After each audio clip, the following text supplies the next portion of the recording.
Style school and কলেজের ষষ্ঠ শ্রেণীর সুপ্রিয় শিক্ষার্থীবৃন্দ, আজকের এই অনলাইন ক্লাসে আমি জাহিদ স্যার তোমাদের সবাইকে স্বাগত জানাচ্ছি। আজকে আমি তোমাদের নতুন একটি অধ্যায় পাটিগণিত শুরু করব। অধ্যায়টি হচ্ছে এক স্বাভাবিক সংখ্যা এবং ভগ্নাংশ। স্বাভাবিক সংখ্যা এবং ভগ্নাংশের এই অনুশীলনী 1.4-এর সৃজনশীল বিষয়গুলো নিয়ে আলোচনা করব। এই অধ্যায়টি তোমরা প্রথম মিড টার্ম পরীক্ষায়ও করেছ, এই অধ্যায়টি আবার অর্ধবার্ষিক পরীক্ষায়ও রয়েছে। সুতরাং এই অধ্যায় থেকে একটি সৃজনশীল প্রশ্ন আসার সম্ভাবনা আছে, তাই আমরা এই অধ্যায় নিয়ে আবার পুনরায় একটু আলোচনা করব। তো আশা করি তোমরা সবাই বাসায় ভালো আছো এবং নিজেরা ঠিকভাবে পড়াশোনা চালিয়ে যাচ্ছ। তো চলো আমরা আজকে এই অধ্যায়ের একটি সৃজনশীল প্রশ্ন আমরা এটা নিয়ে আলোচনা করি। আগে আমি তোমাদের এই সৃজনশীলটি সম্পর্কে একটু ধারণা দিয়ে নেই, তারপরে আমি তোমাদের এই অঙ্কটি করিয়ে দেব। এটি তোমাদের লেকচার বা নিউটন নতুন যে গাইড 2020, এখানে 1 নম্বরে রয়েছে। প্রশ্নটি হচ্ছে যে জাবিদ অতিক্রান্ত মোট পথের 10-এর 3 অংশ রিকশায়, 5-এর 2 অংশ সাইকেলে, 5-এর 1 অংশ হেঁটে যায় এবং অবশিষ্ট 2 কিলোমিটার পথ ঘোড়ার গাড়িতে গেল। রিকশায় এবং সাইকেলে প্রতি কিলোমিটার যেতে তাদের 5 মিনিট করে সময় লাগে গড়ে। ক নম্বর প্রশ্নে আছে 10-এর 3, 5-এর 2 ও 5-এর 1 অংশকে মানের ঊর্ধ্বক্রমে সাজাও। খ নম্বর প্রশ্নে রয়েছে অতিক্রান্ত মোট পথের দূরত্ব নির্ণয় করো। ঘ নম্বরে রয়েছে জাবিদ রিকশায় এবং সাইকেলে মোট কত সময় ব্যয় করে। এই হচ্ছে 3টি প্রশ্ন এবং উদ্দীপক তো আমরা বললামই। তো চলো সুপ্রিয় শিক্ষার্থীবৃন্দ, আমরা এই অঙ্কটি সলিউশন করার চেষ্টা করি। সুপ্রিয় শিক্ষার্থীবৃন্দ, দেখো ক নম্বরে যে 10-এর 3, 5-এর 2 এবং 5-এর 1কে মানের ঊর্ধ্বক্রমে সাজাইতে বলছে, তাহলে এখানে আমাদের এই অঙ্কটি করার জন্য সমহর বিশিষ্ট পদ্ধতিতে করতে হবে। অর্থাৎ প্রত্যেকটি ভগ্নাংশের হরকে আমরা একইভাবে নির্ণয় করব, অর্থাৎ সমহরভাবে তৈরি করব, সমহর তৈরি করতে হবে। তাহলে আমরা প্রথমে কি লিখব, যে এখানে ভগ্নাংশের হর 10, 5 ও 5-এর লসাগু কত হবে? 10 হবে। 10, 5, 5-এর লসাগু আমি দেখিয়ে দিচ্ছি। 10, 5, 5 অর্থাৎ উৎপাদকে বিশ্লেষণ করে নেব আমরা। 5 দিয়ে দিলে 2, 1, 1, তাহলে কি হয়? 5 × 2 = 10। তাহলে ভগ্নাংশের হর 10, 5 ও 5-এর লসাগু কি পেয়েছি? 10 পেয়েছি। অতএব প্রথম ভগ্নাংশ কি আছে? 10-এর 3 =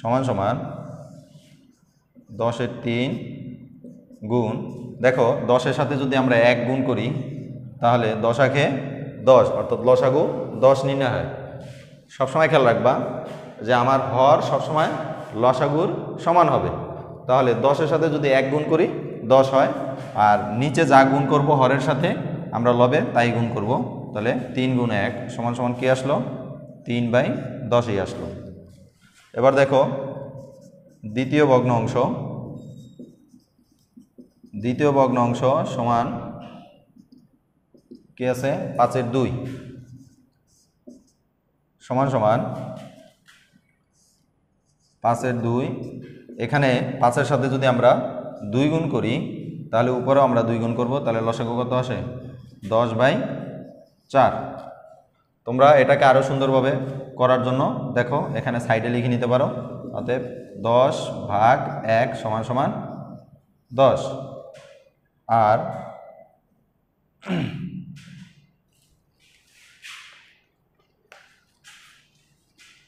10/10 = 1। আর এখানে লিখে নিতে পারি আমরা 10/5 = 2। তৃতীয় ভগ্নাংশ সমান 5-এর 1 = 5-এর 1 গুণ, এখানেও 2 গুণ করি, = 10/2। অর্থাৎ লসাগুকে আমরা 5 দিয়ে ভাগ করলে এখানেও 2 আসে। তাহলে দেখো সুপ্রিয় শিক্ষার্থীবৃন্দ, আমরা কি পেলাম? প্রথম ভগ্নাংশকে আমরা সমর বিশিষ্ট পরিণত করে পেরেছি 10-এর 3, দ্বিতীয়টাকে 10-এর 4, তৃতীয়টাকে 10-এর 3, অর্থাৎ প্রত্যেকটা ভগ্নাংশের হর এখানে 10 রয়েছে। তাহলে একটু মুছে নেই।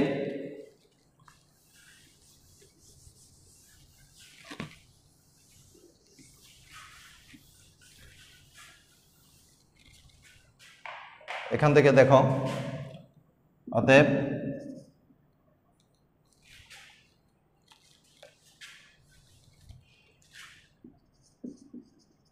তুলনা করে পাই কি পাই?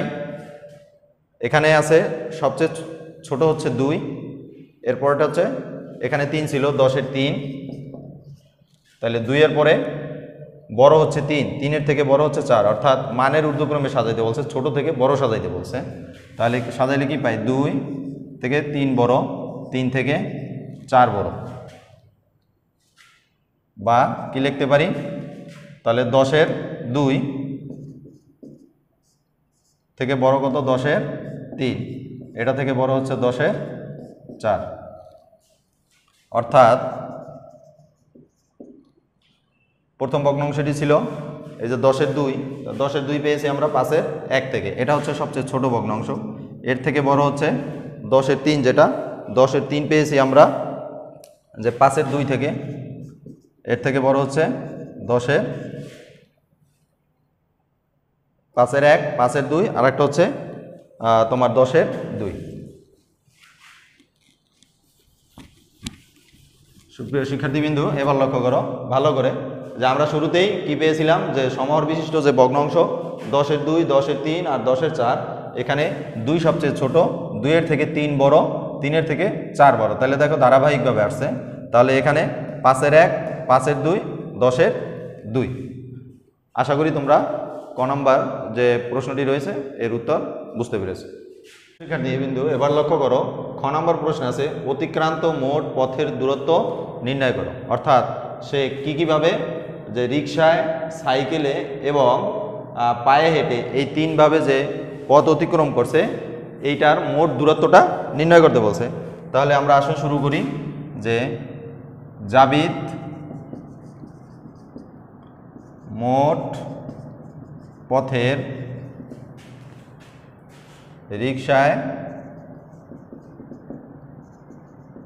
সাইকেলে ও হেঁটে অতিক্রম করে মোট কতটুকু হবে? এই 3টা ভগ্নাংশ আমরা কি করব? যোগ করব। 5-এর 2 যোগ 5-এর 1, দুঃখিত, 10-এর 3 যোগ 5-এর 2 এবং হলো 5-এর 1, এত অংশ। সুপ্রিয় শিক্ষার্থীবৃন্দ, লক্ষ্য করো যে জাবিদ মোট পথের রিকশায়, সাইকেল ও হেঁটে এই 3 ভাবে অতিক্রম করে কতটুকু, আমরা এটা আগে বের করি। তাহলে লসাগু কত হয়? 10, 5 এবং 5, এই 3টা লসাগু হচ্ছে 10। তাহলে 10 দিয়ে 10কে ভাগ করলে হয় 1, 1-এর সাথে 3 আমরা গুণ করব, 3 যোগ এখানে 5 দিয়ে 10কে ভাগ করলে হয় 2, 2-এর সাথে 2 গুণ করব 4, আবার 5 দিয়ে 10কে ভাগ করলে 2, 2-এর সাথে 1 গুণ করব 2। তাহলে কত বের হলো? 4 আর 3 7 আর 2 9, অর্থাৎ 10 ভাগের 9 অংশ টোটাল সে এই 3 ভাবে হেঁটে অতিক্রম করে। এবার দেখো তাহলে তার মোট পথের অতিক্রান্ত পরিমাণ কত অংশ? আমরা এখানে সে ধরে নেব যে মোট অতিক্রান্ত অংশ হচ্ছে 1 অংশ, অর্থাৎ পুরো অংশটা হচ্ছে 1। অতএব অবশিষ্ট অংশ সমান সমান 1 বিয়োগ 10-এর 9 সমান সমান, এখানে লসাগু করলে কত হয়? 10 হচ্ছে লসাগু। তাহলে 10-এর সাথে 1 গুণ করলে হয় 10, বিয়োগ 10 দিয়ে 10কে ভাগ করলে 1, 1-এর সাথে 9 গুণ করলে হয় 9, এত অংশ। ভালো করে খেয়াল করো যে সেই 3 ভাবে হেঁটে যায় 10-এর 9 অংশ। তাহলে আমরা মোট পথের দূরত্ব ধরছি 1 অংশ, 1 অংশ থেকে যদি এই 3 ভাগ বাদ দেই তাহলে অবশিষ্ট যে অংশ আছে অর্থাৎ ঘোড়ার গাড়িতে করে যে গেছে সেই অংশটা আমরা বের করতে পারবো। তাহলে এই অংশ কি বের হলো, এখানে বের হলো সমান 10-এর 1 অংশ, অর্থাৎ এই 10-এর 1 অংশই সে ঘোড়ার গাড়িতে করে বাকি পথটুকু অতিক্রম করে। তাহলে প্রশ্ন মতে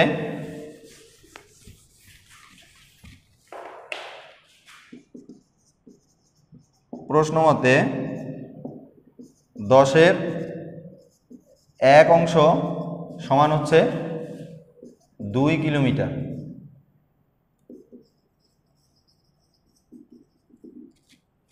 অতএব 1 বা সম্পূর্ণ অংশ সমান সমান হচ্ছে 2 গুণ 10 কিলোমিটার, অর্থাৎ 10 দিয়ে এখানে গুণ করে দেব, তাহলে 20 কিলোমিটার। সুপ্রিয় শিক্ষার্থীবৃন্দু, দেখো 1 বা সম্পূর্ণ অংশ অর্থাৎ সম্পূর্ণ পথটুকু হচ্ছে 20 কিলোমিটার, অর্থাৎ টোটাল সে যে রিক্সায়, সাইকেলে এবং হেঁটে গেছে, সাথে আরও 2 কিলোমিটার পথ ঘোড়ার গাড়িতে গেছে, এই 4 ভাবে মিলে টোটাল পথের দূরত্ব হচ্ছে 20 কিলোমিটার। আশা করি তোমরা এই খ অংশ সুন্দরভাবে বুঝতে পেরেছো। বিন্দু, এবার দেখো তোমাদের যে গরুর গ অংশ, সেখানে বলছে জাবিদ রিক্সা এবং সাইকেলে মোট কত সময় ব্যয় করে। জাবিদ রিক্সা এবং সাইকেলে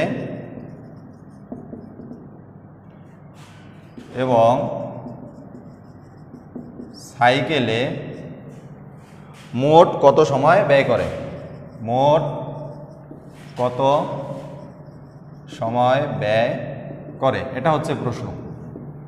তাহলে এই প্রশ্নের অ্যান্সার বের করতে হলে আমাদের আলাদা আলাদাভাবে রিক্সায় সে কতটুকু পথ অতিক্রম করে এবং সাইকেলে মোট কতটুকু পথ অতিক্রম করে, এই দুইটা অংশ আমাদের আগে বের করতে হবে। তাহলে মোট পথ হচ্ছে 20 কিলোমিটার তারা অতিক্রম করে। তাহলে এখান থেকে আমি কি বের করে নেব, যে রিক্সায় সে কতটুকু পথ অতিক্রম করে। অর্থাৎ জাবিদ রিক্সায় অতিক্রম, আচ্ছা এটা লেখার আগে একটু লিখে নাও, খ থেকে পাই মোট অতিক্রান্ত পথ 20 কিলোমিটার, এটা আগে লিখে নিতে হবে। এরপরে লিখবা যে অতএব জাবিদ রিক্সায় অতিক্রম করে সমান 20-এর কত অংশ ছিল, যে 10-এর 3 অংশ, 10-এর 3 এত কিলোমিটার। দেখো উপরে রিক্সায় পথের 10-এর 3 অংশ সে রিক্সায় যায়, তাহলে 20-এর 10-এর 3 অংশ, তাহলে 10 দিয়ে যদি 20-কে ভাগ করি তাহলে আসে 2, 3-এর সাথে 2 গুণ করি, অর্থাৎ 6 কিলোমিটার। জাবিদ তাহলে রিক্সায় অতিক্রম করে কত কিলোমিটার, 6 কিলোমিটার। সেম একইভাবে আমরা সাইকেলেরটা বের করব। অতএব জাবিদ সাইকেলে অতিক্রম করে সমান সমান 20-এর, সাইকেলে যায় কত অংশ, 5-এর 1 অংশ, 5-এর 1 এত কিলোমিটার সমান সমান 5 দিয়ে যদি 20-কে ভাগ করি 4, 4 একে 4 কিলোমিটার।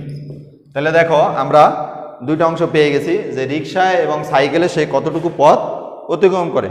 তাহলে দুইজনে মোট